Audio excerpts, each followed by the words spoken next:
Brilliant. We're going to make a start straight away because I have to admit I wasn't keeping an eye on the clock, so we are a couple of minutes late this evening. So as always, thank you very much everybody for joining. We are absolutely delighted this evening to have Shaz from Digimax and author of Instagram for Dentists with us, sharing his what I imagine is going to be incredible content, helping us all to really make the most out of social channels and in particular Instagram, which we all know we need to be focusing a little bit more of as competition is increasing. There are more and more patients out there, there's more and more demand for Invisalign, so how can we be using these channels to, you know, to really bring our practices to the fore with our potential patients. We're going to follow usual procedures, so if you guys can keep yourselves on mute, that would be great. Any questions, pop them in the chat box and Kat and I will keep an eye on those. And then at the end of Shaz's presentation, we'll open up the Q&A. You can unmute yourselves and have the discussion and dialogue as usual. So Shaz, I'm going to pass over to you. Thank you very much. Thank you, Ali. Thank you, Sandeep and the MySmile team for having me on today's webinar. And thank you for joining. I know it's late in the evening, so I'm going to promise you two things. One is that I definitely won't run over. And two, you're at least going to leave with one thing, hopefully, you didn't know about Instagram, unless Simon, Shard, or Rona Eskander have joined, in which case they can teach me a thing or two. So I'll get started by sharing my screen. Guys, if you have just joined, can you pop yourselves on mute, please? Thank you. Can everyone see my screen? Is that okay, Ali? Yeah, all good. Yeah, great. Okay. So my name is Shaz Memon. If you don't know much about me, I run a dental marketing agency called Digimax Dental.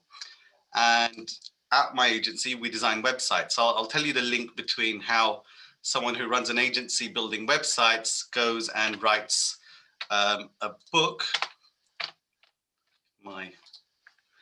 called Instagram for Dentists. So if you've not heard about this book, it's available on Amazon and it's about 230 pages, a hardback book. And when I launched this book last year, it was #1 bestseller around the world for, I think, 6 weeks in a row, because there was no book out there that gave you step-by-step from basic to advanced how you can grow your Instagram. And I think with so many people using Instagram, you'd think it's quite an easy application, yet there was so much confusion around, you know, when should I post? How do I get more followers? Should I put pictures of myself? Should I just put pictures of teeth? So it's the concept of Instagram is so straightforward. You post pictures and videos, but how we do it, the structure behind it, and what really is the best way to do this in a way where we're engaging the type of patients that we want, and definitely not disengaging them, and growing a following. And growing a following that is not purely a numbers thing. So where we're not just trying to increase our numbers, we're trying to get a following where we've got people who are actually interested in either coming in for treatment or recommending the practice. So this is what I'll elaborate more on that. But let me tell you a little bit more about myself. So generally, I'm a late adopter. I was the last one out of my group of friends to get an iPhone.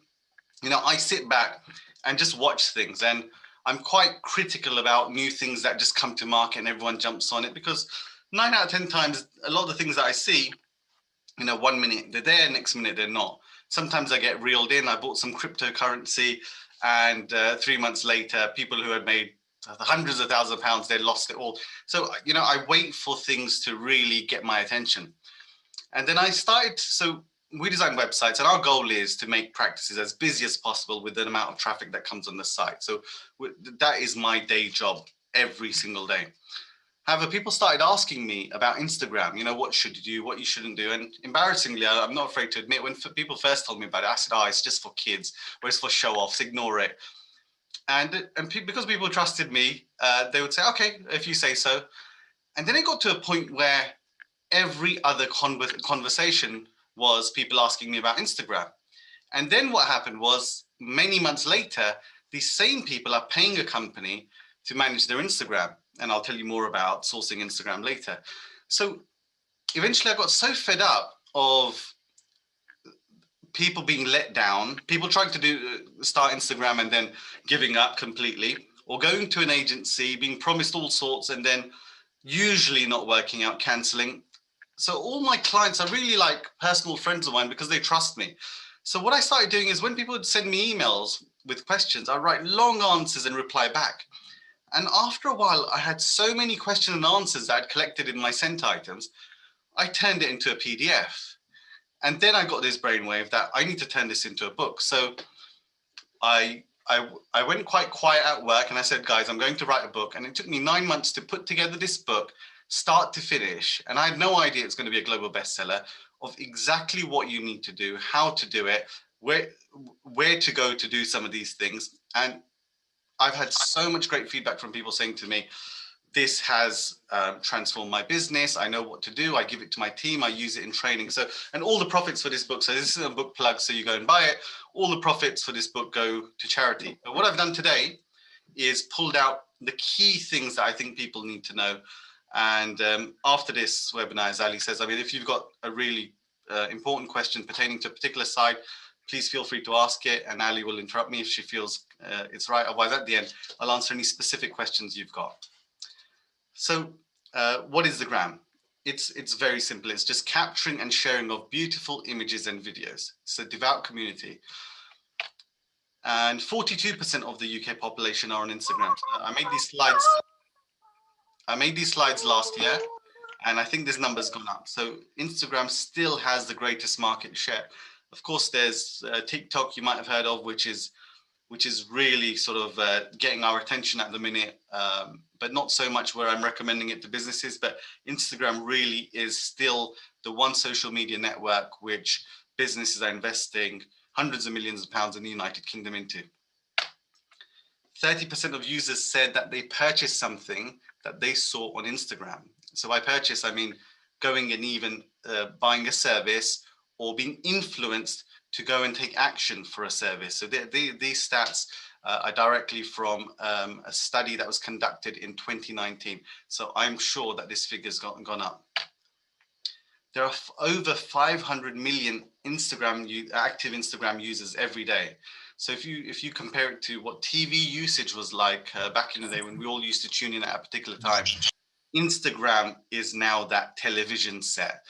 Instagram, no matter what time you go on there, you've got it's like a very busy pre-lockdown Oxford Street. You know, there are thousands of people connected at any one time, 500 million around the world. So it's the perfect marketplace to connect with your audience. And later on, I'll talk a bit more about the different types of audiences on there, because there is a belief that Instagram is just for people when it comes to the dental community who are very young and they just want cosmetic work. So I want to try and dispel that myth as well.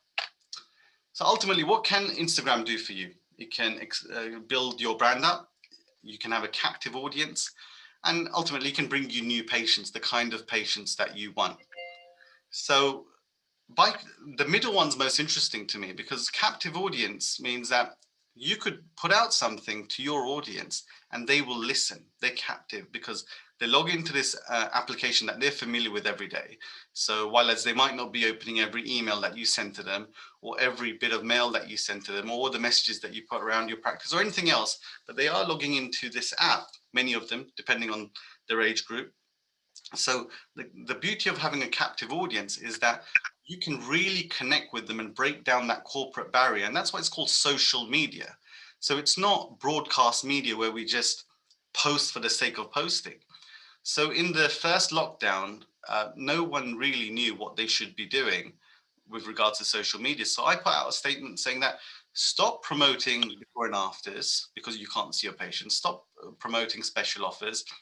Just spend your time showing people the insides of your life, because ultimately when your patient comes to you, they're connecting with you on a human level. And that's what social media has done for many brands, is that break down that barrier where it's not customer and business, it's person to person. So which brings me nicely onto my next slide. Should we outsource Instagram? Of course, there's 101 agencies out there which will happily offer you an Instagram marketing service. And I feel personally, as an agency who did try and offer this service for a very short period of time, that this is not the way Instagram should be managed. Instagram should really be managed by an individual or multiple individuals within the inside four walls of your business, or as good as. Because otherwise, all they can really do is post content which has very little personality. So like brushing tips and special offers. And after a while, it gets so dry, the content that you're putting out there, that you're not getting engagement. If you're not getting engagement, then it's just a box ticking exercise. So either you bring it in-house, do it yourself, and I'm sure many of you might be thinking, well, I just don't have the time for it. If I told you you could do it with just investing 5 to 10 minutes a week, getting a team member to do it within the team who would be happy to just lock off 10 minutes a week, I can guarantee you that that would be enough to start seeing some benefit from Instagram. And honestly, there's a lot of practices that I work with where that's all they're spending. Some of them are spending a lot more time because they actually love it. But if it's really one of those things for you where you're thinking it's going to take up so much of your time, just block off 10 minutes a week and you will see that even that is quite effective for you. So who believes this statement that we are all getting dumber? Science proves it. And there's lots of studies been done after this that we are not processing information like we used to. I think bringing this to a real world example, I remember when my father would sit with his friend over tea at our house, and I was young, and he would be talking with his friend for a good hour or two, right? Both chatterboxes anyway, so that really helped. And they would talk about topics and refer people to each other and say, oh, you need to try this guy or try that guy. Times have changed a lot where we're not having that physical interaction with people as much as before. Obviously, the internet sped things up for us. We're doing a lot more things, and we're processing a lot more information. Information is coming to us at 1,000 miles per hour, snackable content. So our mind is really trying to work very hard at working out what's important to us, what is not. So if you look at even websites, or even let's look at an Apple iPhone, large buttons, simple icons, very simple apps. And the modern websites today, there's very little on them. And there's big messages like buy now. It's because we are not engaging. If you ask us to do something more than we need to do, you're asking us to burn calories, right? And it's calories for the mind, and we don't want to think more than we really need to. I really believe that clicking is a currency and scrolling is a currency. So with websites, for example, when we design a website, we are trying to lock that person in within the first 3 to 5 seconds. If we do that, they end up investing a few minutes, which for me in the olden days, the translation is having a half an hour conversation with someone.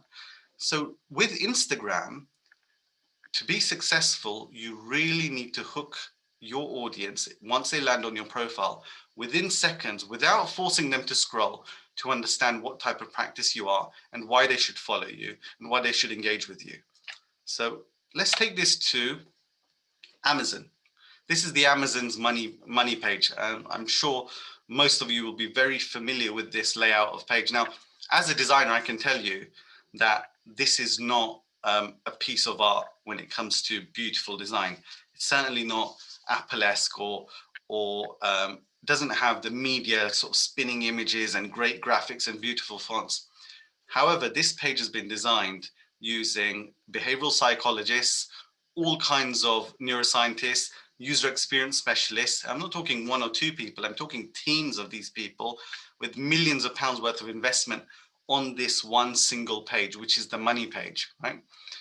On this page, just like your patients, so you've got patients who want to speak a lot, they want some patients who don't really care about the detail, some patients who just want to go to you because of the way your practice looks, some patients who really want to know everything about their treatment. So you've got the older patient, the younger patient, the variety of patients that you've got coming in is similar to the audience that Amazon has when they get to this page.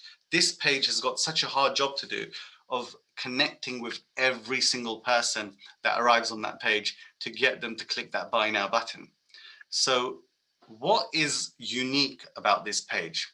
The unique thing about us as humans is that we see what we're looking for, right?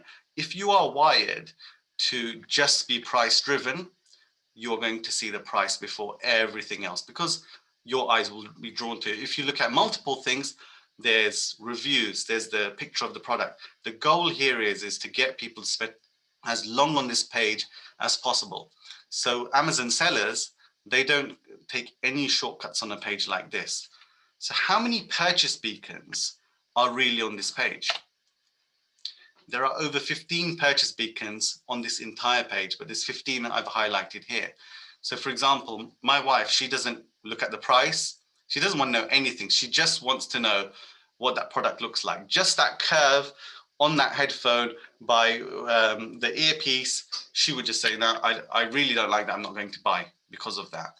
So we've got something on this page for every type of person. And this is what we try and do with websites that we build, try and hook them in. But we want to transfer what we've learned from organizations like Amazon into the Instagram concept of getting the most out of Instagram. So really the lesson here is that write down, define every type of patient you have, and then define the type of patient that you want, and go through your Instagram to see, when you're designing your Instagram strategy, or if you already have Instagram, do my first 9 posts connect with that audience? So I've got a concept called the power of 9. On an average phone, usually you'll see between 6 to 9 posts when you open Instagram up, the first 9 squares. 7 out of those 9 squares should be telling your story. It shouldn't just be all smile pictures or all pictures of you. It should be all the things that your patients really love about you. So you might need to go on a journey with yourself to understand, what is it that brings patients to your practice or to you personally? What is it that they love about you? Now, I asked my clients this because a coach told me about this, this concept many, many years ago. He said, why do you think your clients come to you? And I said, I think it's because what an amazing designer I am. He said, are you sure? And I said, yeah, why else would they come to you? I run a design agency. So I went and asked them. I think 2 out of 20 people commented on my design. The rest was, you're very easy to talk to. You make time for us. You really care. We think you're honest. And I thought, I had no idea until that point that this is really why people are coming to me. So you shouldn't be looking at your power of 9 through your own filter. Look at it through the filter of what's making you successful so far. Whatever that is, 7 of those 9 squares should be talking about it. So 7 of those 9 squares should certainly have one of your pictures on there. If you've got premises, should certainly have your premises on there, should have your team on there. So I'll give you a slide later on which you can take a picture of, but these 9 squares should always represent most of what it is that's special about you. So if you're a platinum Invisalign provider, for example, those 9 squares should most of the time at some point have that and explain to people what that actually means, right? So that's the power of 9. So who even are you? So I spoke about just now, working out what it is that people actually love about you and what brings them to your practice. Now, it's a difficult journey to go on if you're not entirely sure. So I'd really recommend you do this with your team and do it with patients that you trust, and even turn it into an exercise where it's a form and you tell them why you're doing it to find out more about why they come to you. And if there is a majority weight on, if you've got patients coming from all over the country for one particular type of treatment, that's one of your answers. For everyone, the answers are actually going to be quite different, really, really are. When it comes to websites, I've got a few clients that say to me, people are coming to me just because I'm Scottish. That is a purchase beacon. If that's a thing and you're attracting people for a particular unusual reason, use that. Don't leave it to chance. Use every bit of information that can be given to you. So your patients are a massive source of information for you. Do not wing it by going for what you think is from your perspective, the reason. Often there will be some really valid points in there which your patients can bring to your attention. So I'd highly recommend that. Tell people what they don't know. Do not assume people are going to go onto your website, find that one page where it says we've got a multilingual team where they can speak multiple languages. They can speak 8 languages. Do not assume that. If you've got something unique about your premises or the size of it or where you're located, do not assume they're going to know about that just because it's on your website. Similarly, I mean, the list can go on, the charities you support, the work that you do, the equipment that you have. Yeah. Don't speak about the technology, speak about what that technology can do for the patient. Make your patient the star of the story. You're not the star of the story, the patient is. So everything that you put out should be from the filter of, what does this mean for the patient? A lot of people put out logos, won this award, won that award. Explain what this means for the patient, because the patient really doesn't care about anything that doesn't concern the benefit for them. And that's how humans are wired. What's in it for me? So we just need to look at big brands. Apple doesn't say, we're the best technology company. Our shares are, skyrocketed. This is our market share. They don't really talk about that. Even though you could say for some people that could be USP, they're talking about what can their product do for you. Yeah, you have never seen a watch like this before. If losing weight is your goal, this is what this watch can do for you. So always make your patient the star of the story and tell them what they don't know. Assumption is a massive business killer. I've got so many clients who say to me that I've had patients sit in my chair with a full mouth done of veneers. And then when I asked them, did you know that we did that? And they said, I had no idea. I thought you just do hygiene at this practice. I mean, I didn't, there's an assumption there, and it infuriates people. So just keep spelling out what you do. Even our own business, there's still, it's still till today, people ask us, so what do you actually do? So we're always spelling it out. Balance. How many Instagram accounts do we see with close-ups of mouths and before and afters of teeth? It's unnatural, especially the one with retractors. We're not used to seeing, the public is not used to seeing mouths close up. Of course, I'm used to it, and you as dental professionals are, but to someone who doesn't really look at teeth all day on the Facebook forums and on these Instagram accounts, this is a very unusual sight, because it's not showing the full, it's just honing in on a particular part of the body. It really is as simple as that. So we don't want our whole feed looking like this, because it's not particularly impressive. Even though the work might be, this is not impressive to a patient. Most patients believe that every dentist has the same skill set. Every dentist can do some of these things that you see all these dentists on Instagram doing with the composite and makeovers and Invisalign. They really believe that every dentist is equal. So you don't really need to do a hard, spend a lot of time just focusing on before and after cases. You really don't, because they're already assuming you can do this. What you can do is show a smiling, happy patient, full face after, and then a before as the next slide, or even the other way around, where it's the full face. Of course, it's hard to get the perfect picture, and you need to plan it, but really balance is very important here. So going back to the power of 9, I said that 7 out of these 9 squares should tell your story. 1 or 2 of these squares would be sufficient to show a happy, smiling patient. It really would. The rest can just be all personality. It can even be family. It could be, birthdays with the team. They really want to see that you're a human, happy team, and they want to connect with you. Which brings me to being genuine. So Instagram has certainly been dubbed as a platform which hasn't really helped mental health for a lot of people, because it's such a curated, fake platform in some senses, because we're only showing all the best bits of our lives. Yeah. And seeing that sometimes encourages users to believe that that is the right way to grow your Instagram account, to create fictitious reality. So I saw something blew up, I think a year and a half ago, where a dentist had taken a picture with a homeless person, perfectly posed, saying, I was walking to my practice and I saw this homeless person and I wanted to help him. And I know this person, his intentions were so pure, but it just came across so disingenuous that it created disengagement.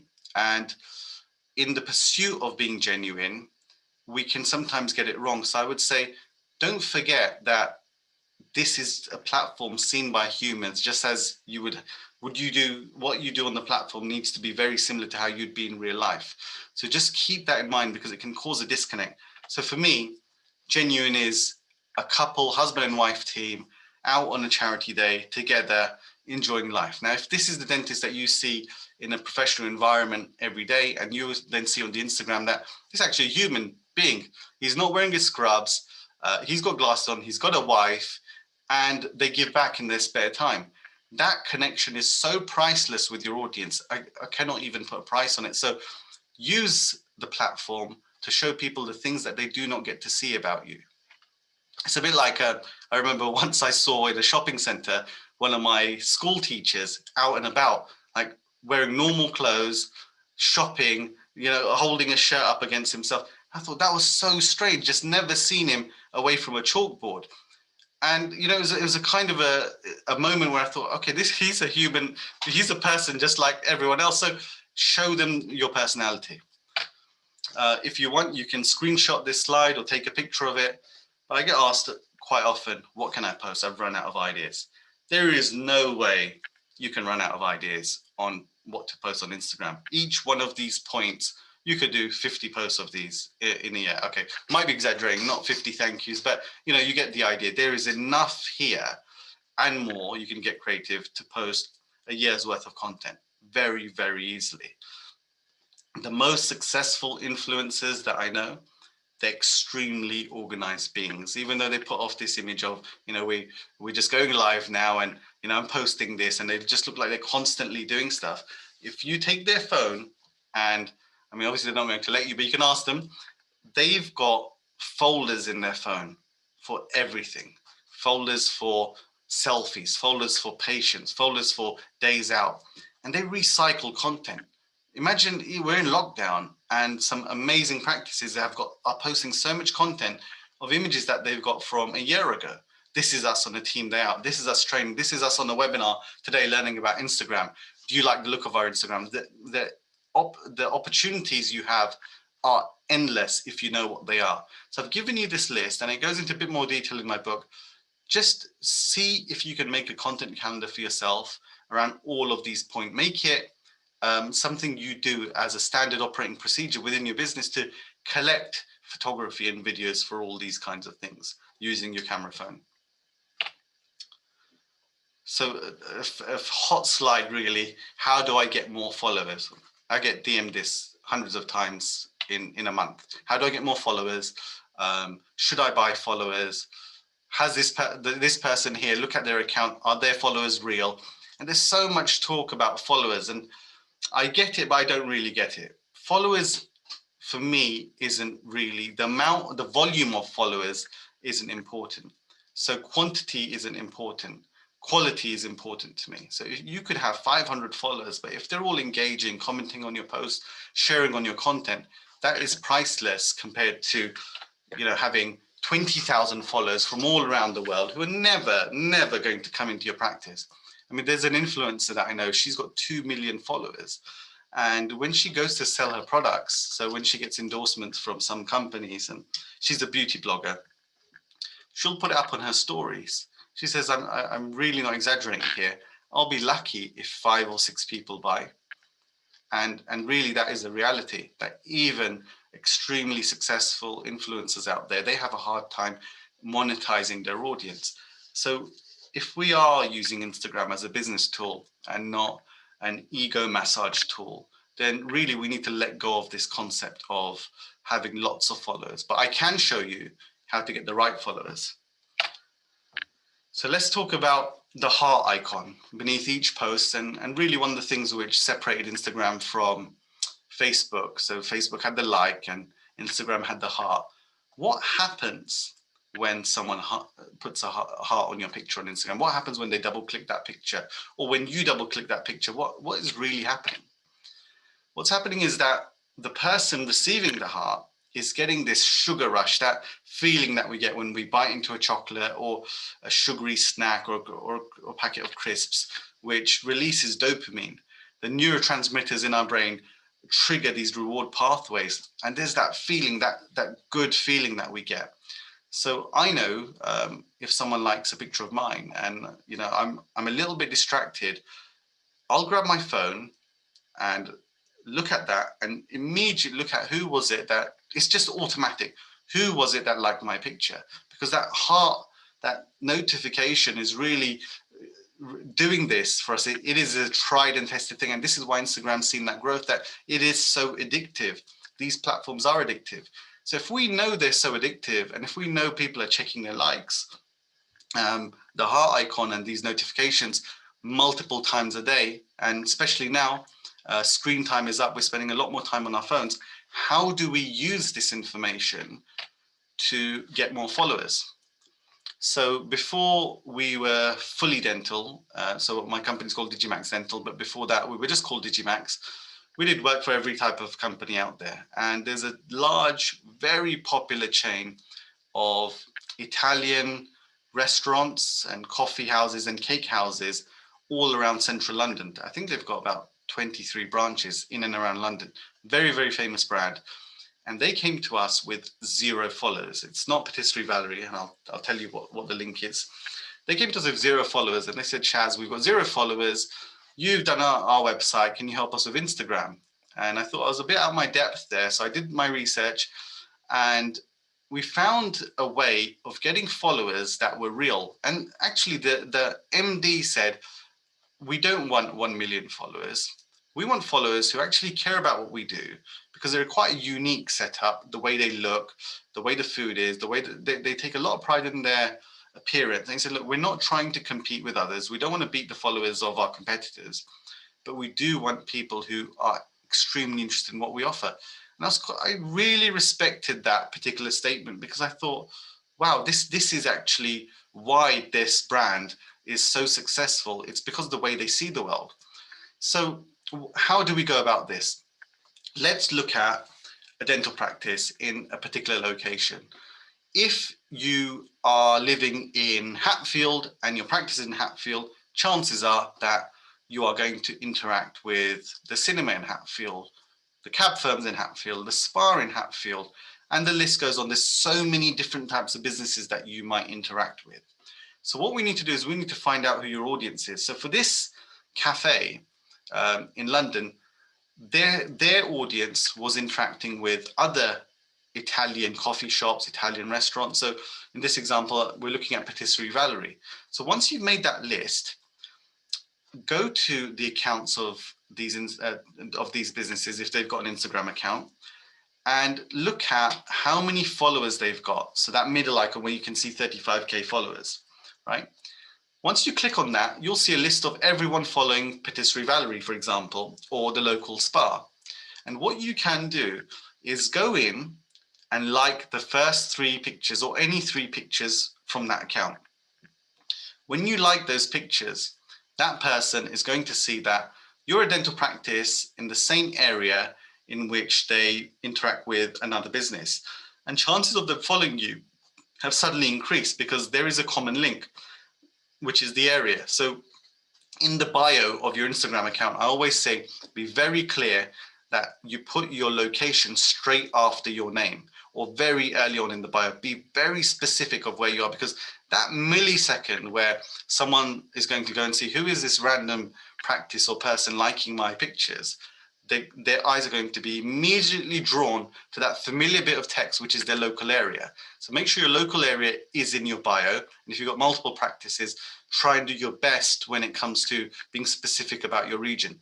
So now imagine you do this as a fixed thing, that we're going to do this to 100 accounts every week, or we're going to spend an hour on this every week. One team member is responsible for this as a particular system. So it's not something you just do now and again. You will start to see followers coming back to your account, guaranteed. I've not had anyone say to me that this has never worked. Often, if you do this regularly, it can really take you past 1,000 followers just from this approach in just a month, if you do it consistently. So we've done this for our charity, and these figures are from last year. So this is when we first started. So in April 29th, we liked 80 pictures and we got 2 follows back, and it kind of builds momentum. And then the next day we liked 53 accounts pictures. we've got 18 follows back. And up until now, so in this screenshot, you see 1,491 followers. We've got, I think, 3,500 followers today, really just using this technique. We've not done any paid advertisements, whatever. But for us, this is so powerful because the people following us genuinely care about our page. We do not want people following our dental practice accounts or our personal brands if they've really got no interest in what we offer. It's not got to be something where you followed them, they followed you back. We're not here just to get follows from people and follow back. This has got to be a tool which builds an engaging audience. So this is a strategy, it works. If you implement this, I can almost guarantee you will get more followers. Another way to get more followers is tagging people. So getting a patient to consent to being in pictures is also a hurdle. Definitely it is a hurdle.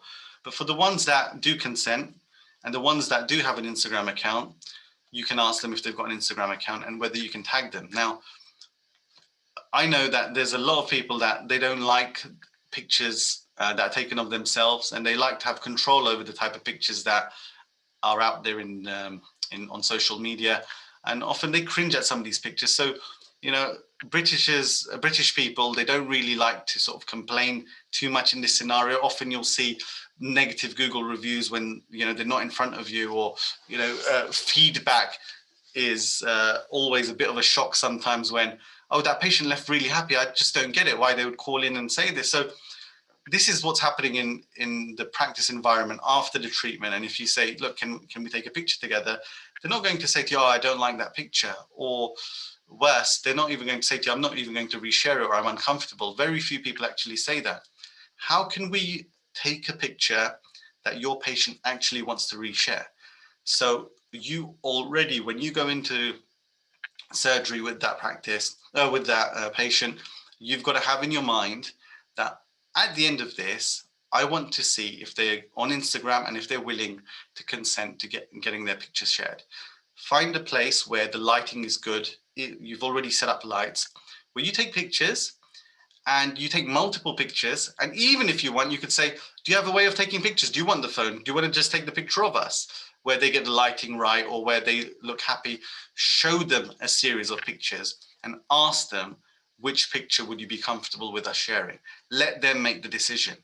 That will increase your chances of that picture being reshared. Some people obviously don't care. They're like, whatever, we don't mind. But there's a lot of people that do care. So for every 100 patients, if 30% of them are specific about what type of picture they would be happy to share, you know, that's a big number, because the average person on Instagram has 150 friends and family in their network. So when you go on Instagram and you tag someone as a practice, they will get a notification saying add to story. And at that point, they've got a choice on whether they reshare your picture or not. Now, if they reshare it, that is an immediate endorsement to all their friends and family that this person chose this practice, and naturally they must be happy with this practice if they're willing to reshare it. It is the most free, underrated, most powerful psychological marketing tool I can think of. So let me tell you how I use this technique. And it was pure theory at the time. I think it's been a year and a half. I did this event in London called For the Chosen Few, and I invited 130 people from the dental industry. Wednesday evening, because it was cheaper to get the venue at that time. It was in the middle of London, and it was just a very regular, quite interesting networking drinks event. Everyone had a great time. They left. Now, I paid a photographer. She's a fashion photographer. So this event was in a basement, very dark lighting. And this is a picture from the event of two people. And I paid way over the odds for this photographer. So the average photographer was charging £300 for the evening. I paid her £1,200 because her job is to make people look great on the runway every single day in any lighting conditions. I can tell you that this is not what this looked like in real. In real, it was very dark in there, and you wouldn't really be able to make out the faces so clearly. So she took these amazing pictures of everyone at the event. And once I got the pictures back, very quickly, I put it on my Instagram, on my stories, and tagged everyone. And most people absolutely love their pictures, because as good as they could look, they were looking as good as that in their pictures. It's just, you just couldn't look better than you could in the pictures that this lady took. Tagged everyone. All these people, imagine, so many of them have much more than 150 people in their network, are resharing these pictures. Within a week, the video of the event had gone viral. It had over 70,000 views. I must have had about 6,000 people follow me just off the back of that. I had a very tiny Instagram account. And that's when I really realized that you can scale this method down and bring it into a practice. So tag people in pictures that they will want to share.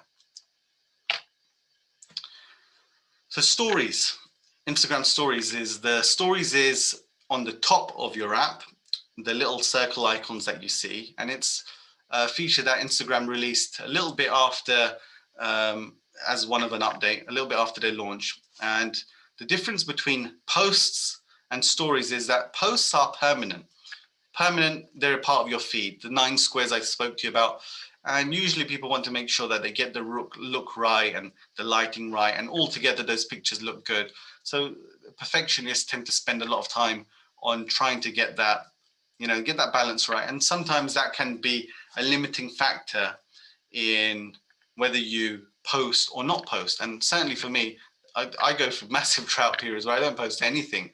But stories is the one place, and Instagram recognized that. So stories is a bit different. Stories are 15-second little clips where you can grab your phone and just quickly, you could do a very quick rough shot like this, that you're on a webinar, write something on it and click post. And the good thing with stories is that people aren't holding you to account. They're not making a judgment of the quality of the framing and the picture and the lighting, etc. It doesn't have to be a Steven Spielberg production. People are a lot more forgiving with stories, because stories, it's meant to be plenty of them, little insights. And with stories, instead of scrolling down, posts get missed. I think I follow over 900 people. I can guarantee that I have, on an average day, I probably see 20, 30 accounts of posts, because to see posts, you need to scroll, right? You need to keep scrolling down. You need to spend quite a bit of time on the app. Well, as with stories, it's just natural to click on the top. And if you click it and you don't do anything more, it's just going to scroll side to side. And scrolling side to side just feels a little bit more natural. So stories get a lot more views in some cases than your post. So when I said to you, you could invest as little as 5 to 10 minutes a week, you can do that by just spending a lot of your time on stories. It could just be little snippets of your day within the practice.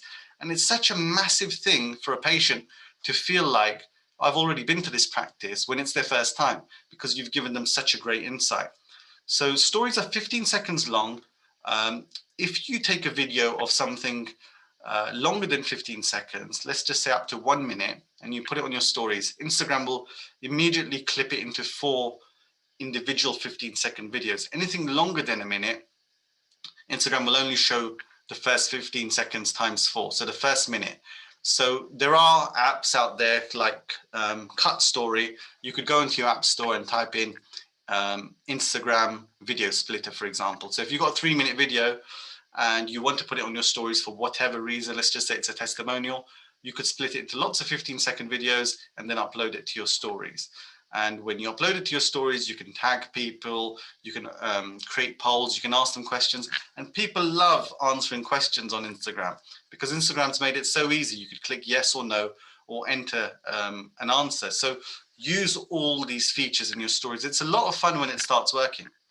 So that's stories. And bringing me on to my last slide is IGTV. So IGTV is a bit like YouTube for Instagram. It's a separate app you can download. You can go to your app store, type in IGTV and download this app. And the beauty of IGTV is that you can have long form content on there. So you could upload a 5-minute video on a frequently asked question. So unfortunately, the way social media is that the favorite question is, how much does Invisalign cost? Or how much does this cost? Or, how do I book an appointment? And in your early days, you might have full enthusiasm to reply to these messages with, long answers, After a while, you get worn down and it turns into one-word replies, into no replies. So what you can do is build up your IGTV channel. IGTV is linked to your Instagram account. So when you upload a 5-minute video, it will ask you, do you want to post this to your timeline, which is those 9 squares? And you can say yes or no. And if you say yes, after 60 seconds of it playing on your story or on your post, it will say, would you like to continue watching this video on IGTV? And without leaving the app, IGTV opens up on Instagram and they can see the full video. So if someone messages you asking you a frequently asked question like, how much does it cost? You could say, here is your answer. And you could paste the link to your IGTV story within your direct messages. And imagine they've asked you a question, within moments, you've been able to answer with a full video answering their questions. And like that, you could build up many videos. And if that person is contacting 5 practices and you're the only practice that's bothered to answer their question in so much detail, because they're also worn down with all these common questions, then it really does elevate your position as a practice. So that brings me to the end of my talk, and I hope you enjoyed it, and I'm happy to answer any questions you've got. Shaz, that was brilliant. Thank you. Yeah, lots of very insightful and actually very common sense kind of, input there. But yeah, that was really brilliant. So thank you for that. Guys, before I open up for Q&A, just a very quick admin point. Can you all check your chat boxes and just make sure that Kat hasn't raised a question to check which practice you're from? We've got a couple of people that have joined this evening that we're not sure which practice you're from, and we won't be able to issue your CPD certificates. So if you could just have a quick look, that would be great. But yeah, other than that, opening up for questions. So feel free to unmute yourself and ask Shaz anything directly, or pop your question in the chat box. So I've actually got one first up for you, Shaz, from Armadeep, which is, might have missed this part, but how do we get consent from the patient and record it for their picture going on Instagram? So your consent form that you should have, if you don't have one, it's a very simple template that you can download. I can't remember from, there's quite a few templates floating around on some of these websites. You just need to be very specific that, do you give me consent to post this on Instagram and tag you? Some of them are a bit more broader where they say on social media. I would say be specific and say Instagram if that is your main strategy. So yeah, just a normal form. And sometimes that's done before the appointment, actually, not within the treatment scenario, yeah, way before they even enter your surgery. Perfect. Okay, great. Thank you. Any other questions from anyone? Susan, is there a best minimum or maximum amount of posts or stories? This is a tough one. New information is telling us that you should post as much as you can all day long. And we know for businesses that's unrealistic. So influencers, for example, they're always posting because they want to be discoverable by people from all parts of Instagram, not just particular areas. From a dental practice point of view, I think a dental practice should be at least at bare minimum putting out one bit of communication a week. Best practice would be to be once every day. If you want to be in between, if I'm seeing you 3 times in a week, that's good enough to keep me at the forefront of my mind. Keep you at the forefront of my mind. Yeah, great. Thank you. A question from Akash. So when going through Instagram accounts of other dentists in the area and liking pictures of their followers, can that be seen as trying to steal patients? Thank you, Akash. I normally make this point so clear and I completely slip my mind. Please, please, please, please, please do not do this with other dentists. So in that example, I did show that restaurant chain, which also does coffee shops, targeting their competitors. But there's such faceless big brands that they're okay doing that. With dental practices, do not go to your local dental practice, look at their followers and like them. They will get to know, they might do it back. Do it with all other complementary businesses. But fantastic question. Yes, do not do this with other dental practices. Thank you, Akash. Cool, thanks for the clarification. I have a quick question actually on that same approach. So you mentioned about following the first 3 posts on their grid, or sorry, liking them. Would you also follow them as well? No. No. So Okay. do not follow them, because you only want to follow accounts where you want to see their content. Okay. And what will happen is that when you look at an Instagram profile, it says how many people are following you and how many people you're following. And when it's into the thousands, it looks a little bit desperate and a bit of an attempt to try and grow your account. So a lot of famous people, they deliberately make a point to show they're only following one person or 0 people. So that number should really be low. You really only want to follow accounts you want to see content from. Okay, cool. That makes sense. Guys, any other questions from anybody? Shaz, can I ask you a quick question? How do you mix personal and business Instagram accounts? Where the focus should be? I think, most of the people here have got dental practices and they've got their own personal as well. So what's the advice here? Yeah, great question. In the book, I talk about this, where I ask, do you want to promote yourself? Do you want to promote your practice? Or do you want to do both? In a perfect scenario where you've got plenty of time, people are very interested in the people behind a particular brand. Yeah.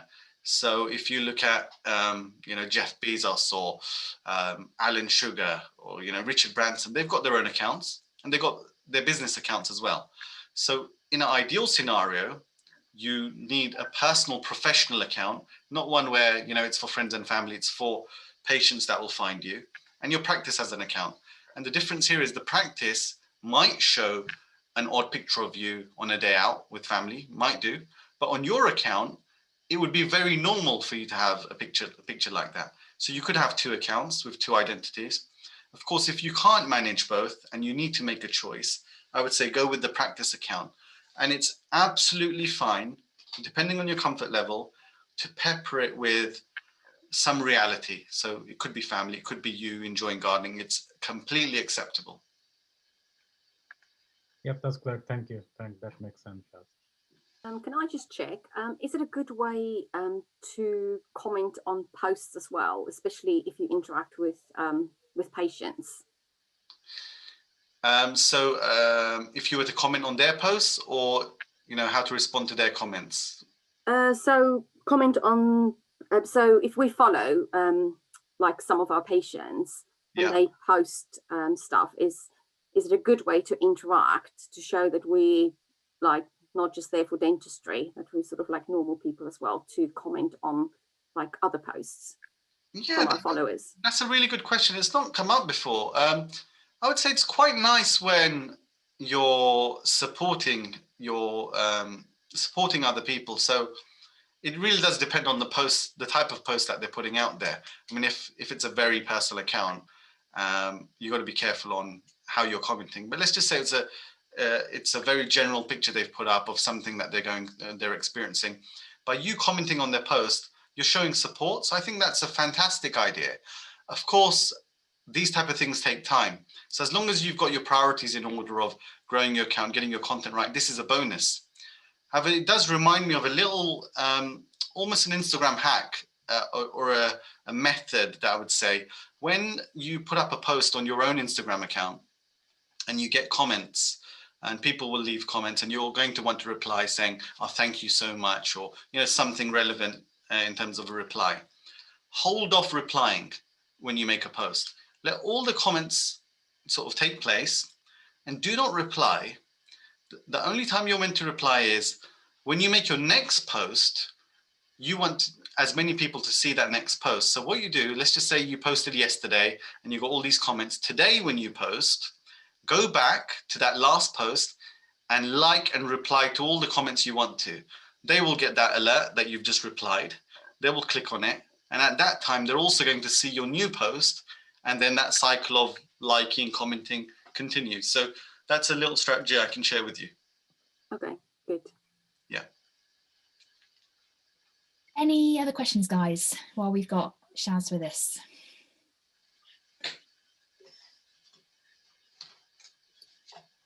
I usually get 1,000 questions. This is quite good. You've obviously covered all the potential questions, which is great. No? Okay. Well, I guess, Shaz, a huge thank you on behalf of myself, Sandeep and Kat and the entire network. I've learned an awful lot tonight, and I would put myself in the camp of not really being socially kind of savvy, I guess, if that's the right word. And I feel like I've learned quite a lot now, so I'm feeling far more confident. So thank you for that. We'll obviously share the recording with everybody in the network. Are you happy if people want to ask any other questions of you? How is best for people to get hold of you? Yeah, good point. It's just one of those things. After this, you're going to close and you're going to think, I wish I asked the question. So you can follow me on Instagram. My handle is shaz.memon. You can DM me. I will try my very best to reply. So if you DM me today and tomorrow, I'll make it a point to go through all the my smile questions. But other than that, you can DM me anytime. I'll always try my best to reply. Brilliant. That's great. Thank you. Guys, before everybody shoots off, just a quick update on our next session, which is going to be Tuesday, the 9th of March. And Sandeep's actually going to lead that session. It will be a recap on the changes to the way the network is going to run from the 1st of April. So it'll be a kind of follow on from the session that we had before Christmas, an opportunity for you to ask any questions about the new admin processes, invoicing, an opportunity to ask questions around the Invisalign discount scheme, what that means for you. So we will share more details in due course, but if you pop that date in your diary for the time being, that would be great. Other than that, thanks for joining. We'll issue your CPD certificates in the next couple of days, and enjoy the rest of your evening. Thanks, guys. Thank you, everyone. Take care. Thank you. Thank you. Thanks, everyone. Goodbye. Bye.